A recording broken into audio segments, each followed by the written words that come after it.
අයිබෝන් කියලා හැමදෙනෙම පිළිගන්නවා මගේ YouTube channel එකට. ඒතකොට අපි ඩොලර් රේට් එක දැන් වැඩි වෙගෙන යනවා 350 දක්වා ගිහිල්ලා තියෙන්නේ. ඔයගොල්ලන්ට දැන් දැනගන්න ඕනේ ෆෝන්ස් වලට මොකද වෙන්නේ කියලා. දැන් ගොඩාක් මම දැක්කා groups වල එහෙම iPhones හොයනවා, Samsung phones හොයනවා. මාර මාකට් එක ලංකාවේ තියෙන්නේ. කියන්නේ මේ දැන් තරුණ પરම්පරාව ඉස්සර වගේ නෙවෙයි youth එක අලුත් කියන්නේ අවුරුද්දෙන් අවුරුද්ද ෆෝන් වෙනස් කරනවා.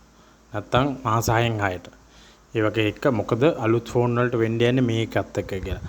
අලුත් ෆෝන් වල දැන් ගෙනල්ලා තියෙන ස්ටොක් එක ඔක්කොම වැඩි වෙන්න නියමිතයි. හරිද? මේ වැඩි වෙන්න නියමිතයි කියලා කියන්නේ දැන් ගොඩක් කට්ටිය අහන්නේ සෙකන්ඩ් හෑන්ඩ් ෆෝන් වැඩි වෙනවද කියලා. ඔව් සෙකන්ඩ් හෑන්ඩ් ෆෝන් උත් අනිවාර්යෙන් වැඩි වෙනවා. ඒකට ප්‍රධාන ඒ සෙකන්ඩ් හෑන්ඩ් ෆෝන් වැඩි වෙන්නේ නැති වෙයි කියලා තර්කයක් ගොඩනගන්න පුළුවන්. ඒකට තමයි මේ ඔයගොල්ලන්ට කියන්නේ කොහොමද ඒක වෙන්නේ කියලා. අලුත් ෆෝන් වල අගේ කොහොමද තියලා යනවනේ. දැන් හෙට අනිද්දා එන ෆෝන්ස් වල කොහොමත් මිල ඉහළ යනවා. ඩොලර් එක වැඩි වෙද්දී.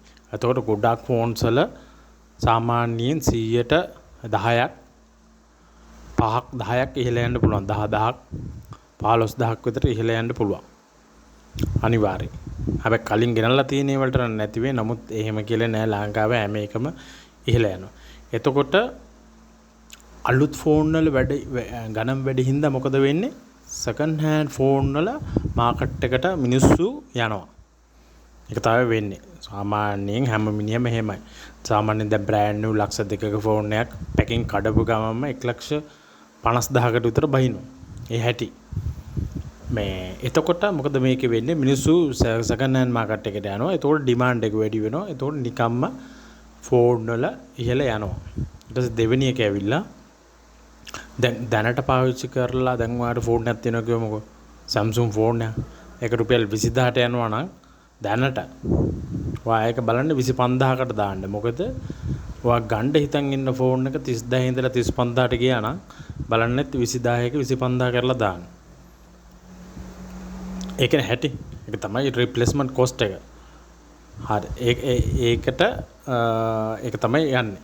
ඊට පස්සේ තුන්වෙනි හේතුව පිටරටින් ගෙන්නන ෆෝන් එක ගොඩක් ලංකාවේ ගොඩක් තියෙනවා. ලංකාවේ හදන්නේ නැහැ.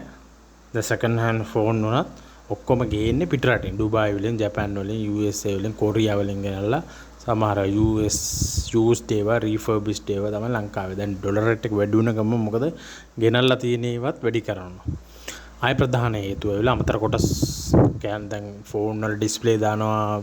ඊට පස්සේ අපි ගොත් කැමරා සෙට්ස් ආයි දානවා, මේ බැටරි දානවා.